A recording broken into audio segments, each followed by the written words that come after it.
Hey, and welcome into another edition of Tony Talking Trash About Music. Today I'm going to be going into the realm of quasi jazz rock, I guess, a little bit of somewhat, some people would say snob rock, there's a little bit of that going on, but I'm talking about Steely Dan. I'm talking about the great duo that, turned into a duo. Started off, certainly as a band, but ended up really essentially being Walter Becker, Donald Fagen, and that's kind of how it went. And a lot of people say towards the end it really was mostly Donald Fagen controlling things, and certainly they worked up a reputation. They were formed, I guess all the way back in 1971, if you think about how long that was. But I remember the records on the radio as a kid. They really had a nice, clean sound. I think they really came out of the box, but. They went to Bard College and all, and you just heard that Libby Titus, rest in peace, Donald's wife just passed. She was kind of his connection to the Woodstock and every other scene. She was real big on sang background on Something Anything, Todd Rundgren, and had her own career, of course, a couple of different records, and really talented scene stir up there. Had her series of concerts that she did there, and this rock and soul thing review thing that they did for a long period of time, and Boss Skaggs kind of fell into that and everything. Really nice. But anyway. And it continued on, and maybe it does still continue on with the Steely Dan tag. I don't know. I know they were playing some Shed stuff. I think it's, again, kind of a little bit sus since Walter's not there anymore. It's questionable that Walter really was pulling his share towards the end anyway, I guess, of the last couple of records. We'll talk about those anyway. But anyway, they started off at Bard College, were fantastic, played for a little while, disbanded in 1981. Then they got back together in 1993, and since that time, been doing the Shed tours, been doing different things, and I think put out a couple, that Northeast Corridor live record that you see around a good bit. Good record. It's very pretty plentiful though on vinyl. Same thing on the one with the monster, Alive in America. I don't know if that's on vinyl or not. I don't have that. I'm not really, the live thing really isn't it. I had a bunch of boots and different things of theirs, and of course, in the later records, all of them were such a big deal that they featured live recordings and live things like the last two records, especially Two Against Nature and Everything Must Go. And the Everything Must Go infamous cab ride where the lady advertently says, are you reeling in the sheaves? And Don's going, what? Sheaves? If you haven't seen that, you should check it out. They go on a cab ride in New York and talk about their latest record of the time. And I guess that was about it. Becker, rest his soul, died since then. Donald, of course, as I said, just suffered the law as is a widower now, and but what a great band! Still a great band live. I have a very good friend of mine, a guy I've known a long time, my original guitar teacher here, Jim Roderick from Cumberland, who has a band called Not Really Dan. That's just do a fantastic, full of local musicians, but of course, all the brass there, all the arrangements there, kind of doing the Dan arrangements on stuff. He's just an MFer on guitar. I mean, he can just cover it all, and I mean, he could sub for the guy now uh, in the real band. But I mean, it's really nice to see. It's nice to see Don back out when he can be. And I know he had some health issues. They had done some cancellations, some tours. But anyway, that's really what's happening. If you look down through their discography, and I'll look at it real quick, they have really had nothing but a string of success. If you look at their studio albums, Can't Buy a Thrill right out of the box, their first studio album made for ABC. And that it's funny they had that Cats connection to ABC, the same guy that had dealt with Lou Reed, Coney Island Baby and all those things. It's interesting they had the same sort of a dude there, how different they were. Beginning, it did chart in the UK, number 38. It got to 17 here in the United States. Countdown to Ecstasy kind of really fell off a little bit, as far as the international exposure. Only a mid showing in US 35 and 49. I think it's really kind of a good record too. You'll find out later from my rating. Pretzel Logic then back on the horse here. They got number 18 here in Australia, number 5 in Canada, 37 in the UK. Katie Lied, number 13. Real Scam 15. All these charting in the UK, 13 and 11, especially Real Scam and Katie Lied. Then the big breakthrough, of course, with Asia. 1977 Asia, the top 10 pretty much everywhere. Across the board. Gaucho, same thing. A little bit of a slippage internationally. And then they came back with Two Against Nature, of course. released in all the territories, charting pretty much in all the territories. And ironically, it's still top 10 in the United States, finished top 10. To Against Nature, number 6. Everything Must Go, number 9. So anyway, let's count these things down. Everybody has their preferences, it's funny. I'm going to talk about what Dawn's comment was on this on the live record. Hey, it's not that bad of a record. That's what he says. It's not that bad. I think on the live thing he says something to that again. But I've got the great tip-on jacket release here that they did over in manufactured through Rhino here. Double record. Everything Must Go. Quality recording. Inside jacket, beautiful. I will say something about this. I have tried to get into this record as much, and even on the live things, I think that's why Dawn says, because I think it's obvious. There's something about this one that even falls a little bit short of the reunion one before. And it's a 2003 one. I think some of these things, Slang of Age is okay. Pixeline is okay. Everything Must Go. I'm not really crazy about that. The Last Mall, I don't really like that much, the opening song. So maybe that's what it is. Blues Beach is okay. It just sounds a little bit predictable about what you would get. And they talk about Everything Must Go. And I remember seeing a Rundgren show up in Pittsburgh in sometime in 2001 where he said, "Everything must go. All the notes must go. Let's go. This is a closeout on notes." And he and Jesse Gross were playing as fast as they could play. But that's not really what you got here. I mean, it's a nice presentation, but it doesn't sound to me like it has the same quality, really, as even Two Against Nature. If you look at this thing, that's what you have here, and so that's a quality production, and so is this next one here that I'm going to go with here. Give me 1 second. Let me draw my little list out of here. But my next number here is going to be the Sublime, and I really like this a little bit better. Number 8, Two Against Nature. I'm going to get a 3.5 stars here. Again, I got the same thing from the original. The quality production guaranteed here. They were done here. Analog Productions, both of these two. These are expensive records, but at the same time, I bought both of them at the same time and got a little bit better of a deal. But they do such a good job, and it wasn't that much a release. It's not that old of a record. Normally, you guys know my philosophy. I would rather get the old ones, but this one was impossible to find. I don't remember if Everything Must Go was even originally put out on vinyl. I don't remember about that. But of course, I like Cousin Dupree's great. West of Hollywood, I love. Gaslighting Abbey, so What a Shame About Me is okay. They play that one live all the time. Two Against Nature, of course, good song. Jack of Speed and Cousin Dupree, really side 3 is my favorite side. I like this record. It's representative. It's worthy of a reunion in 2000. It's debatable now if everybody says they should have let it go after that, but that was the 2000 release of Two Against Nature, and that is my number 8. Let me take a look here at number 7. So number 7, I'm going to go all the way back, and this might surprise some people. Everybody has a different feeling about this. This is when Steely Dan was more of a band, and I'm talking about the great, jarring to my world, Can't Buy a Thrill. Do It Again with that sitar solo there in the middle of it, with the solo by Denny Diaz is just beautiful. Dirty Work, of course, kind of out of character for them. Really, a kind of song you'd want to hear on the radio. I've got all good jackets in this. Good, I've replaced them once because I was listening to them before. But anyway, yeah, the beautiful band, and this is when they had a singer. And if you look down through this thing, this is when I don't think they really knew where they were going to go with it. But, it's what you have: Skunk Baxter, Becker, Diaz, Fagan, Hodder on drums, David Palmer, the vocal. That's the guy I couldn't remember his last name, David. And Elliot Randall then played guitar, Victor Feldman and stuff. Great band, great background singers coming out of the box with Do It Again. Real in the years. How can you forget that guitar solo? I mean, that guitar solo will be etched in everybody's mind forever. Everybody's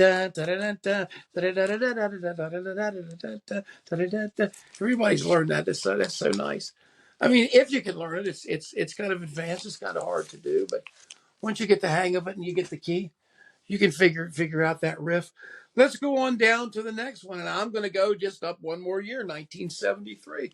The one I said that underperformed as far as chart release, and that's Countdown to Ecstasy, kind of where afterwards things would kind of take a little bit of a shift and go away from the group concept. The group concept's still alive here. Diaz, Baxter, Becker, Hodder, and Fagan, but slimmed down a little bit. They've shed the producer there, Gary Katz, involved with this. Again, Village Recorder, Santa Monica, Bodhisattva, of course.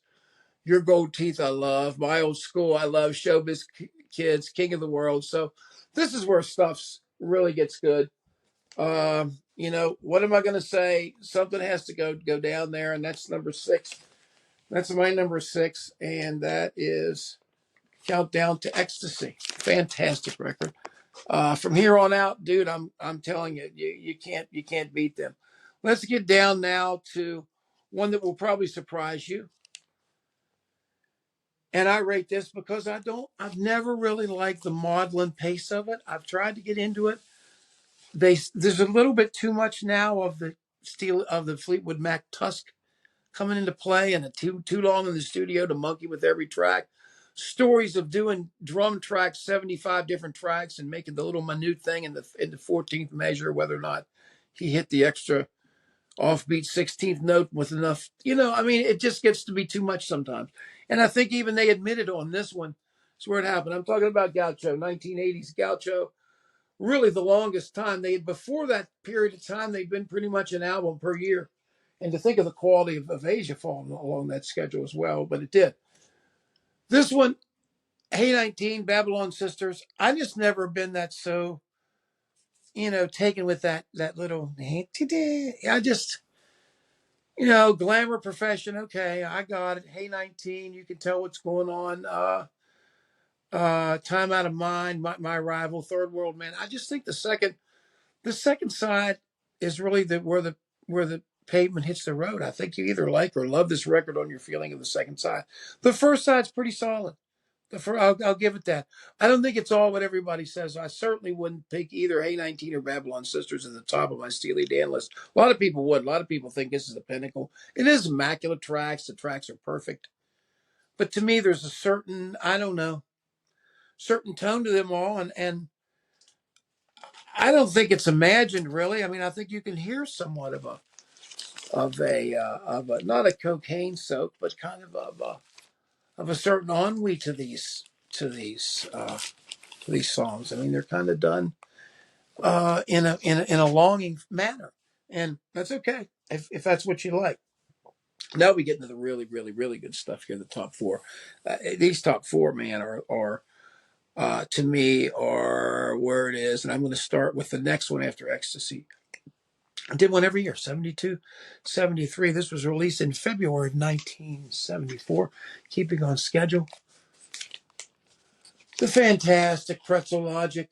I remember this when I was young and hearing the sound. You can hear the sound. When you look at this pretzel card, and I don't know if it's in down in the village or wherever it is, but it's certainly, even though I had never been there as a kid, when I heard Ricky Don't Lose That Number, the beginning of that sound, it sounded like New York. It sounded like the sound of New York, the street of New York. Just the way it crept along, they came along with a certain confidence and a certain feeling that was really, really great. And I was always very partial to Barrytown. Any major dude will tell you I love that song. That was a Flip song. Uh, you know, Charlie Freak, I like. Pretzel Logic, I certainly like. I like a lot of these songs. Night by Night. This is an album I think that gets a little bit short shrift. You're still talking about the band with this. This is the last ends of it, really. You've got the total look of the band on the inside here. You got Denny, Skunk. They're all in there. They don't even list them here now. They do St. Louis 2-0, which is the only non-Becker Fagan song. But by this point, Becker Fagan have been doing all the songs, and this is 1974's wonderful, wonderful Pretzel Logic, which from this point forward, proves a very ample soundtrack to my life and events in my life in high school Let's go on to the very next year. And I'm talking about, no, so let's go a little bit beyond that. Let's go up to 1976. May 31, 1976. Oh, God, I love this record too. The wonderful and sublime Real Scam. Jeff Porcaro all over this son of a bitch, isn't he? I think he is. No, he's not. This is Rick Marotta and Bernard Purdy is on this one. It's the other one that he's on. But the drumming on this is so strong. And this is the one where they start bringing people in. What's really you're talking about, this is 76. By this time, clearly, it's Becker and Fagan, songs by them. The Fez, they brought somebody else in. But you're talking about Larry Carlton playing on this. Denny, of course, playing in a Dean Parks, Elliott Randall. I mean, they've got just A-plus list of all the great readers and great guitar players. And Jiminy Criminy, man. Chuck Finley, of course, Rick Finley. I'm looking at the back of this backup vocals with all of it. Vanetta Fields, Clyde King, Shirley Matthews, Michael McDonald, Timothy B. Schmidt. I mean, Poco and the Eagles, my God. Yeah, just something else. I mean, this is a great record, man. Kid Charlemagne, Don't Take Me Alive, The Fez, Haitian Divorce, Everything You Did, The Royal Scam, Green Earrings. Yeah. Love it, man. Love it, love it, love it. And it is my number 3 when you're talking about how great they are. Now we're really only down to 2. And when we're down to 2, we're talking about the one that I misspoke and talked about before. This is a record I was talking about before with the great Jeff Porcaro on it. The wonderful, wonderful pop. The next step really beyond, when you're beyond the band, when you're talking about this in 1975, Pretzel Logic has had was really the end of the band. You're still looking here. You're seeing these people on here. Walter's on here. Denny and Donald are there. But really, when you're looking at this music composed and arranged and the personnel, there doesn't look like there's any kind of attempt to do any kind of band or any kind of live things. What should there be? You've got Gary Katz here. You know, like I said, that connection between him and his brother. And the whole Lou Reed thing. Daddy don't live in New York City anymore. Dr. Wu. You know, I think about my friend's band down there. They boogie the hell out of a lot of these. Bad Sneakers always do a great version. Black Friday, of course, boogie the hell out of the blues with you with that. I played that actually with him at a party. Didn't do a very good job of it, but I tried to. Then Your Gold Teeth, of course, both versions of that. That's one of the record before, just fantastic. Any World That I'm Welcome To. Throw back the little ones. Jeff Porcaro, man. I love the guy. I love his style. The older I get, the more I understand him. The more I get where he's coming from. He just had the perfect touch about how much to play, how little to play. He's just like Jim Keltner Part 2, man. He's just following in that same line. Just this record, oh my God. This record, the older I get, the stronger and stronger this record gets. I would certainly recommend this to anybody. And number 1, let's talk about number 1. Dun, dun, dun, dun. Is any surprise? Am I the only person in the world to print this? Now, I will admit that it's ridiculous to have an inside cover where you're just doing nothing but hyping the thing.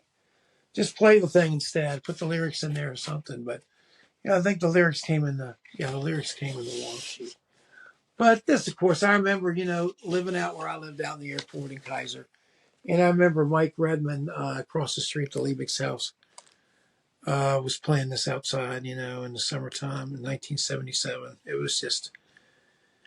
was everywhere, man. It was everywhere. Everybody loved this record. This record is a masterpiece. It's a sonic masterpiece. It's a sonic perfection. And, I think somewhere along the line between the signs of the times with the coke and everything else going on and the nightlife in LA and the studio scene and the way everything went down and the peculiarities you had of those two guys. A record like this with the quality of the songs, Age and Deacon Blues. Deacon Blues to me is, wow, that's maybe my favorite. Peg is great. Home at Last is great. I Got the News, Josie. And again, my friend's band down there plays all these songs. They play great versions of all these things, and it's great to see these guys out here now. But the truth of it is this is a once in a lifetime thing. I know everybody tried to say, well, Gaucho is more of a masterpiece, and it may be sonically in some ways, whatever, but it doesn't have the. I'll still put those sounds of those descending in Asia there at the top of this. Oh, just it's what a great record. I mean, to think there are only so many of these. When you have a record like Asia, it really belongs in the class of some of the ones. Even if you're talking about rock, I mean, what are you talking about when you're talking about what are the great records? The great records are really untouchable records, and this would happen to be. This would, to me, would qualify. I mean, this would be in the top notch. I think very few people that are really scholars of jazz or scholars of music or ever that listen to Steely Dan would disagree. This would probably be pretty much unanimity the number one. And I'd be surprised if it's not. So that's what I want to hear. I want to hear somebody tell me below this isn't the best one. And it's all opinions, guys. I'm never married to anything, and I hope you change my mind. We always want you do us a favor. Please hit the like button. It helps our algorithm a little bit. We got a little more room to grow here. We would appreciate you doing that for us. Again, maybe one day I'll come back and visit us with Jim if I can get Jim to come on here, and we'll do that. But for now, these are my top 9 Steely Dan records. May Donald Fagen live on. Again, sorry for the loss of both Walter Becker and Libby Titus, and let's hope that there's some creative work left in Donald. I failed to mention his solo records, both of which are very good, and both of which pretty much follow in this vein. I could have probably included those and Walter's in here, but maybe we'll do a separate one about those at some point. But anyway, thanks a lot, and we will see y'all next time with something new.